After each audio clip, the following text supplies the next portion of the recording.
Hello friends, welcome back to my channel అండి. ఇదిగోండి శారీ వచ్చేసి పండగ కోసం తీసుకున్నాను అనమాట.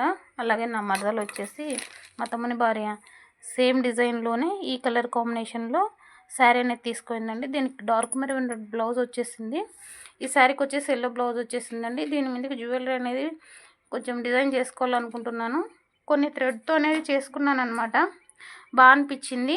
ఇదిగోండి ఫ్రెండ్స్, ఇవి వచ్చేసి బ్లౌజ్కి డోరీ తాడు వేస్తాం కదా, ఆ థ్రెడ్ అనేది తీసుకొని ఇలా జ్యువెలరీ అనేది డిజైన్ చేసుకున్నానండి. అలాగే ఎండాకాలం ర్యాషెస్ అలాంటివి ఏమి గుచ్చుకోకుండా బాగుంటుంది. ఇదొక మోడల్ వచ్చేసి నేను వచ్చేసి హెయిర్ క్లిప్ అనేది పెట్టానమాట. ఇదిగోండి ఇంకొకటి ఇలా సిమెంట్ కలర్లో అనేది ఇలా చేశానమాట. ఇది ఒక మోడల్ శారీ మీద ఉందనేసి ఏం జ్యువెలరీ లేదులే, ఇది బాగుంటుంది సింపుల్గానే పెట్టేశాను. దీనికి వచ్చేసి ఇదిగోండి కమ్మ అనేది పెట్టాను. సింపుల్గా బాగుంటుందండి. శారీ మీదకి ఒకటి డిజైన్ చేసుకొని చూపిస్తా friends. Thank you so much అండి. బాయ్.